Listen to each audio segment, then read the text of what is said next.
Aurin's our wonderful, respected Saturday market vendor. She's experienced. She's very experienced. She does a lot of shows. She knows a lot about this. Like, real expert. So excited she's doing this. I've got notes, so I don't forget something.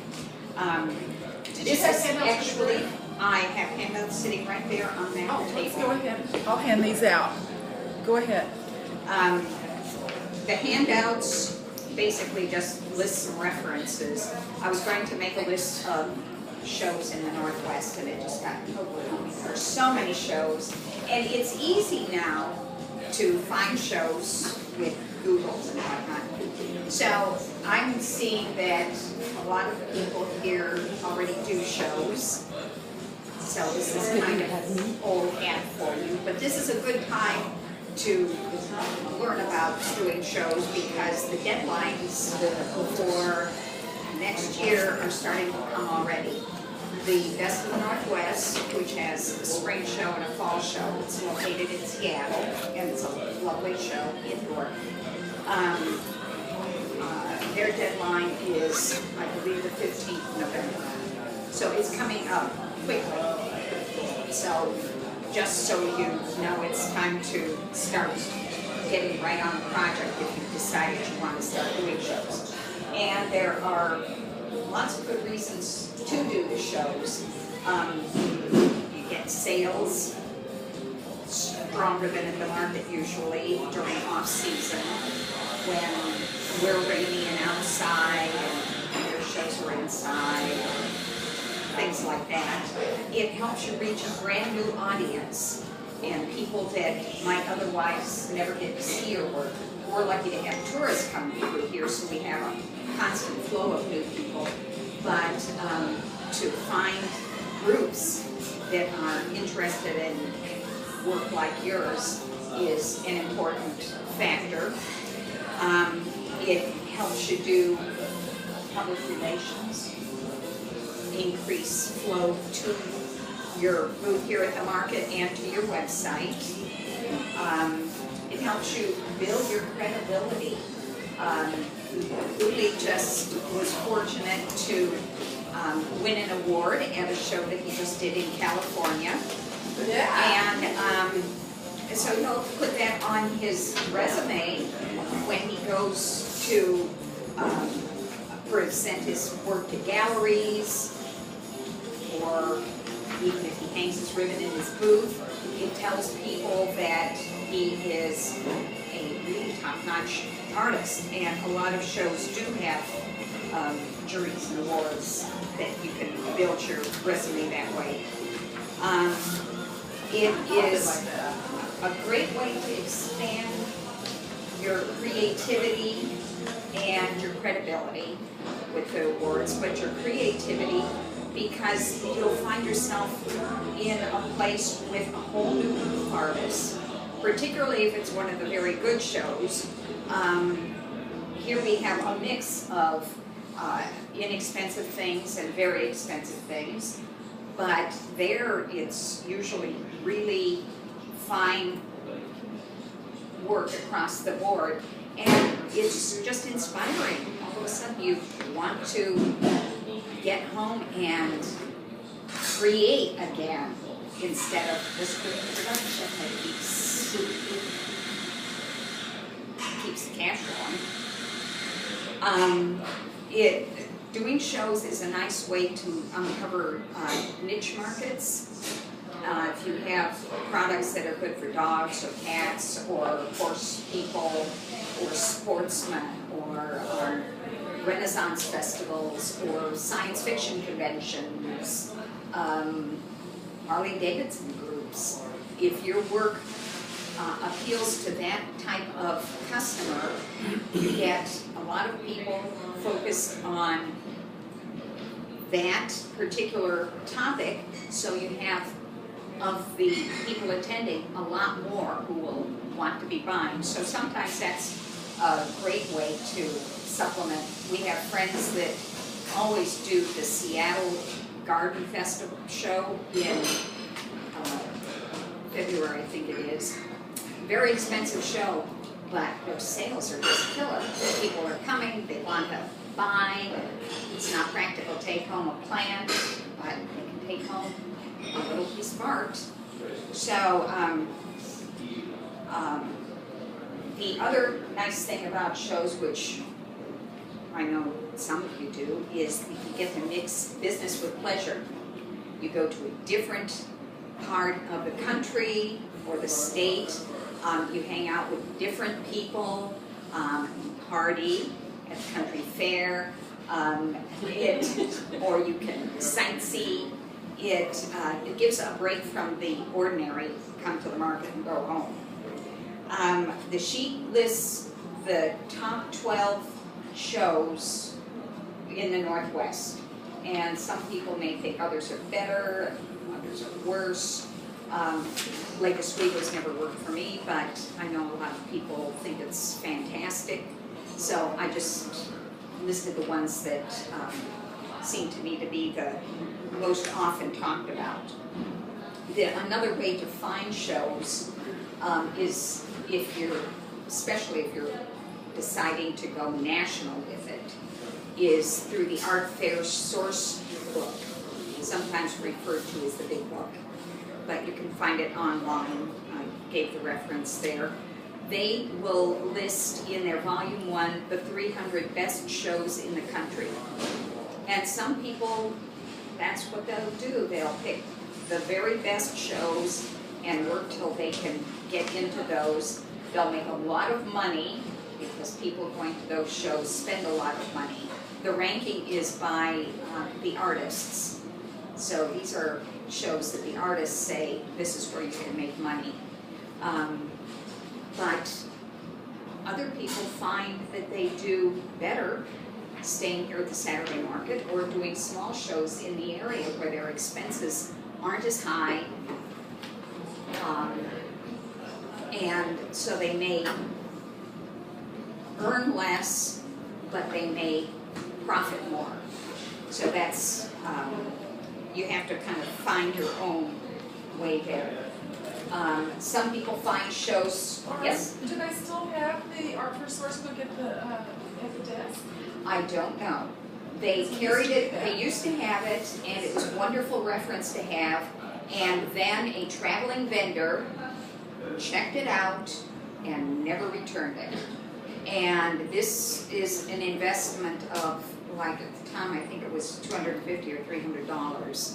So if they've started carrying it again, it's just recently, because I've asked about it periodically, and they are reluctant to put that kind of investment into something that may lose. Maybe we should request that. I don't know, I get emails, as applications. I feel Right. I'm updated just because of emails. And a new thing that a few months came is called Jurate Art Services. I don't know if you get that. And I haven't yet. And they just send me regularly information about new shows. That's why I decided, all right, Beverly Hills just came here and looked at this. I've done it a long time, and so maybe that's another thing. I'm sure you can subscribe to Jurate Art Services. Let me see if Yeah, I you can can. make note of that. Jury art I've services. done it before, but it just came all of a sudden. It was there in front of me, so it was just a great reminder. Otherwise, I probably wouldn't have gone it. But let Yeah, me I make don't sure know that- how much information, this application doesn't provide information about No, the but it rating gives of you, shows. yeah, it gives you deadlines at least. It gives you an idea that a show exists. It's just a help, But I Right. don't have to do anything. I can read it or not. In that sense, it's helpful. But let me make sure about the name.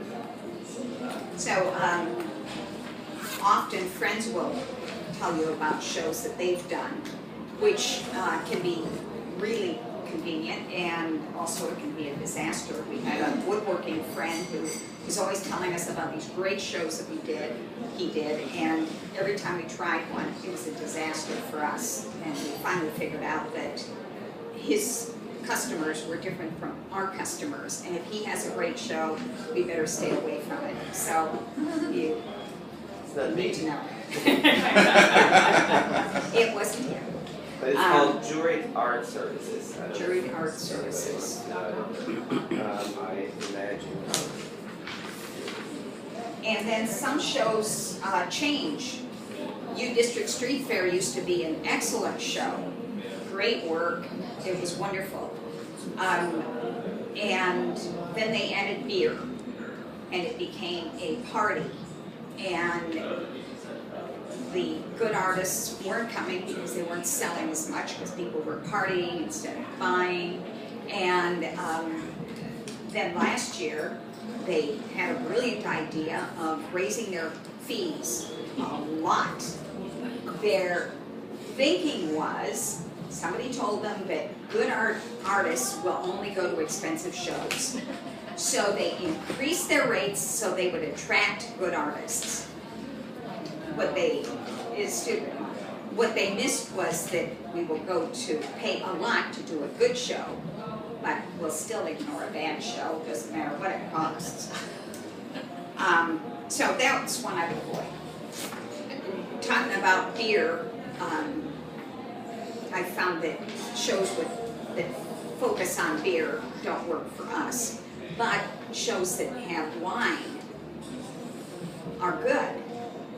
People sip a little bit of wine, they feel mellow, they want to do something nice for their partner.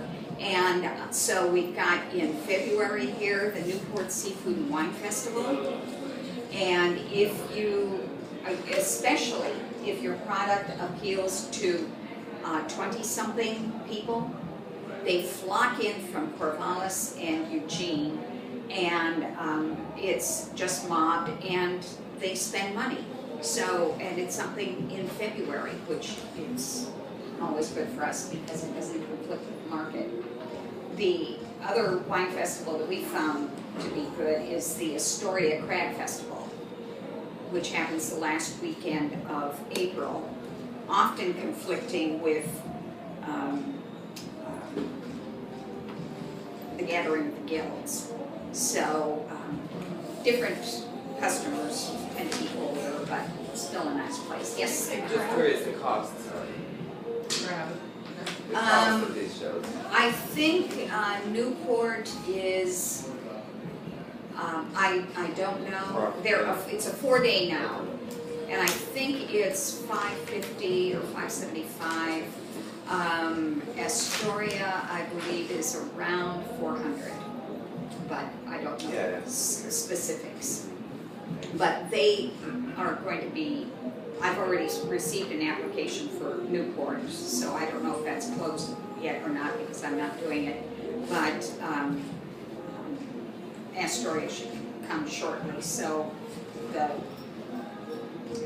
applications, this is the time to start being aware and start looking into the shows you're interested in. And once you get into shows, evaluate them.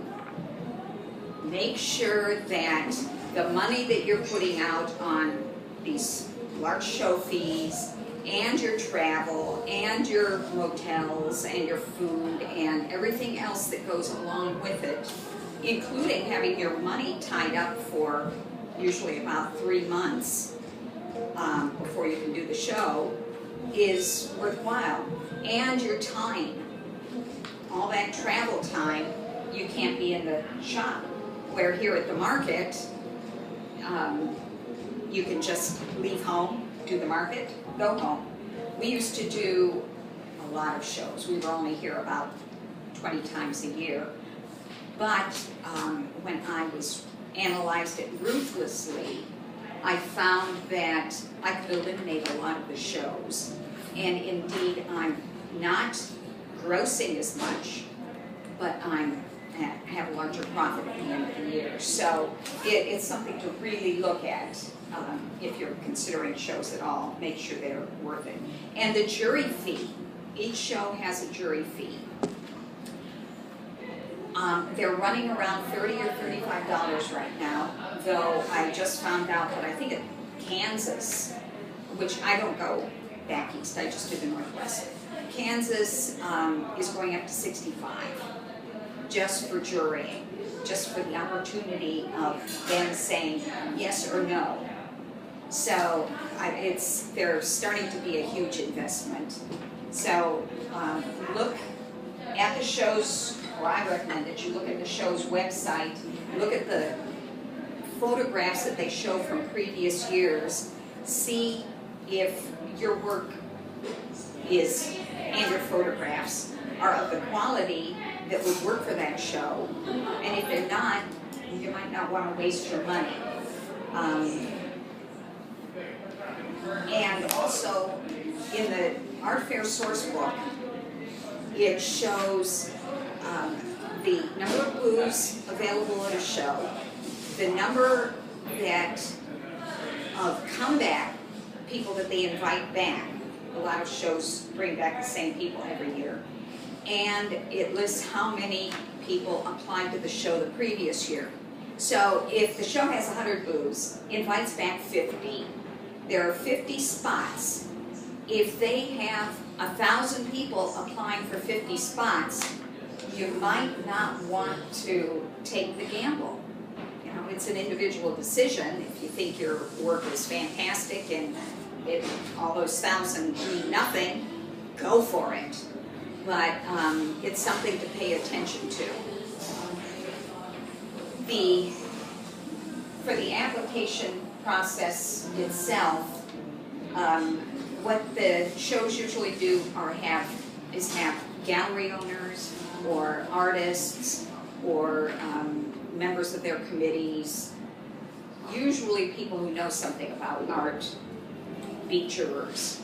And what they do is look at photographs. They have either a computer screen or a screen, and the photographs for each artist come up together. It's anonymous, so theoretically, they don't know who they're jurying.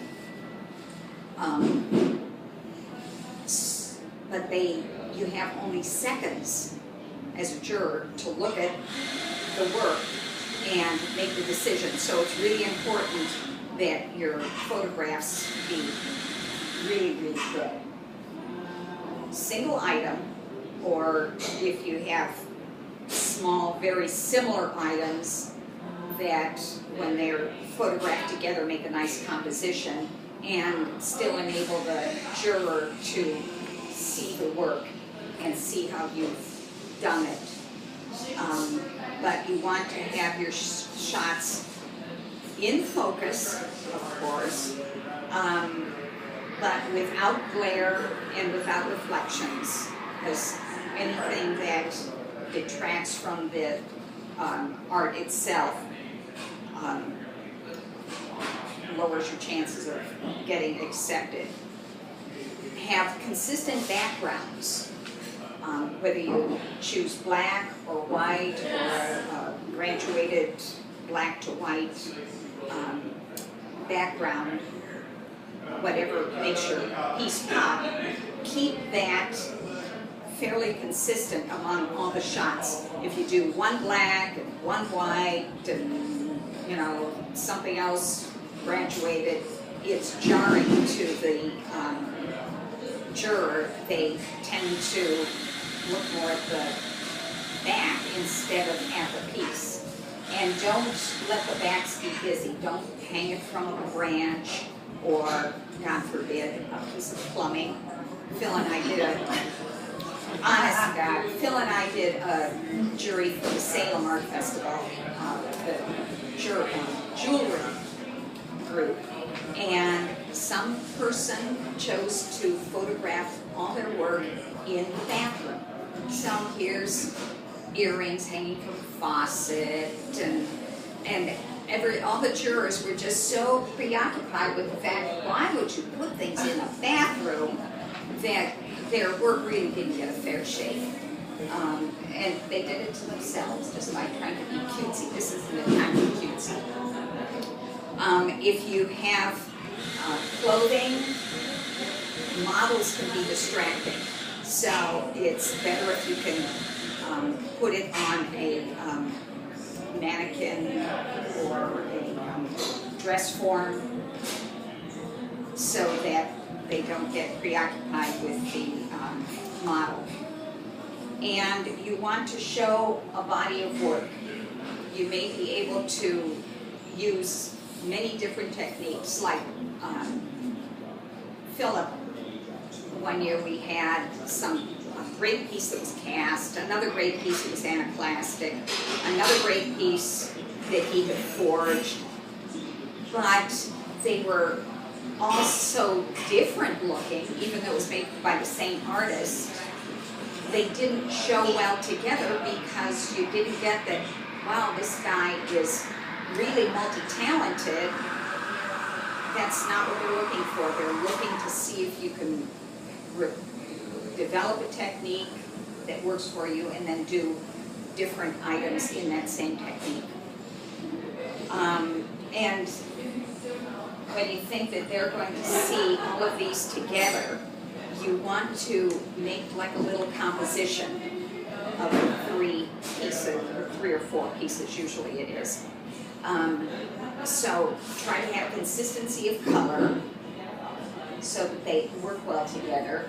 And the last shot in the series, if at all possible, if it's got any kind of line, make sure the line sweeps back toward the other slides. It'll keep their eyes coming back to your work. And if the lines go off and out to the side, that you're apt to just stay there waiting for the next group instead of, it's subconscious, but it helps.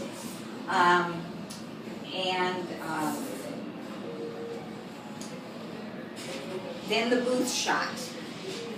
A shot of your booth is sometimes as important as the product. If you have a beautiful product, but then come up with a really crummy booth, like everything set out on a table or something, you're apt to get turned away from the show just because of that. They want your booth shot to also be representative of their show. On the big shows, they're going for a gallery kind of look. So they want to see, be able to see pieces clearly. If you're a jeweler, have photographs hanging so that they can look at the booth and see, still see part of your work. Stage your booth before you photograph it. This is supposed to be anonymous, so take out your signs, take out plants. If you've got a lovely oriental rug, take it out because it's distracting. Just basically, like you were going to try to sell your house, bring things down to minimums, but make sure everything shows well, that there aren't sides blocking your view of whatever it is that's hanging on the wall. Focus on the opening to the booth. Don't worry about the top of the tent, it isn't relevant. Just curiosity, I just came back from the Beverly Hills show, got an email saying, did you guys take pictures of your booth? Can you please send it to us? What is the reason of that? I don't understand, because we had to submit a booth shot for application and everything. Why would they want to see a booth shot just so of the look of the booth?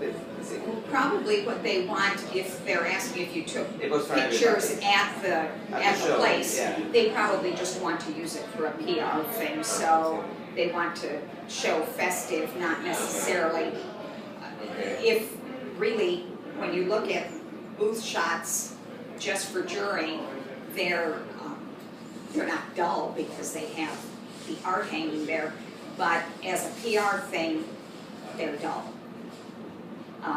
They're probably looking for the atmosphere and the fun of the show and how everybody works together. That's what I'm thinking. That's the only reason I can think that they would do it afterward. You were saying photography and slides. What's the general format that most shows? Oh, everything's digital. I'm sorry, I didn't. Digital now. It used Yep. to be just slides. It used to be. They have this thing you mentioned called Zapplication. Exactly. And some shows use it, a few don't, but more and more are going to Zapplication, which is wonderful in a way because you can register with Zapplication. You can put your photographs into Zapplication. They tell you the parameters that they need, and you can either size them or get them sized to work for them. And then when it comes to apply to a show, you can sit down, you can apply to Salem, Bellevue, Anacortes, Barton the High Desert, Coeur d'Alene, all at one shot, and it makes it very, very easy. Now each you have to do separately because unfortunately they all want to know different things. Best of the Northwest, they want your Washington State sales tax number and know whether you're part of Seattle and if you've got their sales tax number. They each then ask some want an artist's statement, some have a separate entry for materials and techniques. That always confuses me because usually an artist's statement in an application is where it's what gets read to the jury. It's not a time for ooh stuff like I get my inspiration from the trees and flowers in my garden. That's good for PR, but what they want to know is what techniques are you using, if you're using several, how you combine them, what materials you're using, particularly if it's recycled or repurposed. The jurors are really going for that now, so they want to know about that in your artist statement. And the artist statement is usually read to the jurors. It gives them information that they maybe can't see from your photograph. I say slides because when I started, slides were the thing. Now it's digital and it's images. But this application is a blessing because it makes it easy, and a curse because now people from across the country can get into our shows. So local artists are finding that it's really hard to get into Salem and Bellevue and Anacortes because the folks back east, if they can put those three shows together, it's worth their while if you're driving out or shipping everything. So we are competing more against the country than we ever were before. I've done other shows where this application has not made a bit of difference. The show isn't high enough rated on the radar of the national shows to make it worth people coming all the way out for. So nothing has changed there, but it's definitely changed Salem and Bellevue and some of the big ones. What were the three you said? Salem, Bellevue, and what was the other one? Anacortes. Yeah, those are one. Well, Cookeville usually comes after Anacortes. So you can even add that one. You can afford I don't know if they are. Never heard of it. If they are on this application. It used to be a really good one. Yeah, It's right at the same time as Anacortes, you can do both of those. Okay. Coeur d'Alene is the same weekend as Bellevue, so and it's not exact. No, Coeur d'Alene and Anacortes. Okay. Yeah, Cookeville just doesn't have a big enough rating to draw a lot of people from the east. It used to be massive.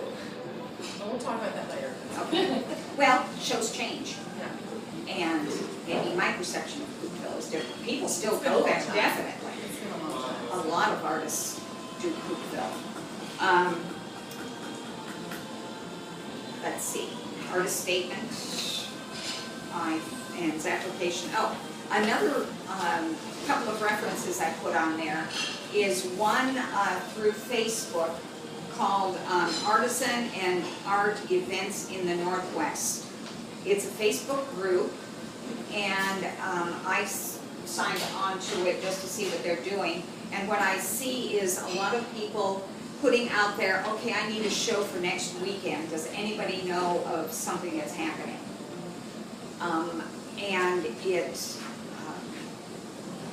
right now at this time of year, there are a lot of recommendations for different holiday bazaars. Now, I don't know the people involved. I don't know who's recommending these shows, but if you're wanting to fill in, it seems like more of a smaller local shows in the Northwest. It's something to check out anyway. Another reference that I did was Larry Berman with Berman Graphics. He is the guy who originally formatted my slides, making them work for Zapplication. And I've been on his mailing list, or email list, since then. He has an incredible website.